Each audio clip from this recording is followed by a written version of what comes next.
Hello everybody. Today I'm going to read Lost and Found by Oliver Jeffers and see if you can work out who I am by listening carefully to my voice.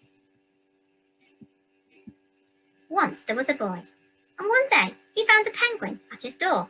The boy didn't know where it had come from, but it began to follow him everywhere. The penguin looked sad and the boy thought it must be lost. So the boy decided to help the penguin find its way home. He checked in the Lost and Found office, but no one was missing a penguin. He asked some birds if they knew where the penguin came from, but they ignored him. Some birds are like that. The boy asked his duck, but the duck floated away. He didn't know. At night, the boy couldn't sleep for disappointment. He wanted to help the penguin, but he didn't know how. The next morning, he discovered that penguins come from the South Pole. But how could he get there? He ran down to the harbour and asked a big ship to take them to the South Pole. But his voice was much too small to be heard over the ship's horn. So together, he and the penguin would row to the South Pole. The boy took his rowboat out of the cupboard and they tested it for size and strength.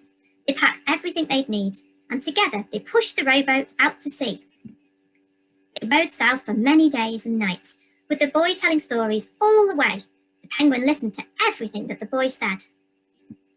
They floated through good weather and bad, when the waves were as big as mountains, until they came to the South Pole.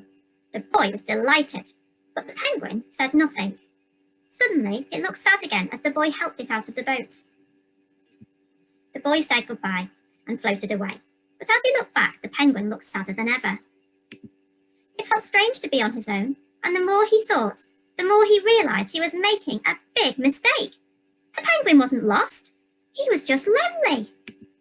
Quickly, he turned the boat around and headed back to the South Pole as fast as he could. At last, he reached the pole again. But where was the penguin? The boy searched and searched, but he was nowhere to be found. Sadly, the boy set off for home. There was no point telling stories, because there was no one to listen, except the wind and the waves. But then the boy saw something in the water ahead of him. Closer and closer he got, until he could see a penguin! Oh, such good news.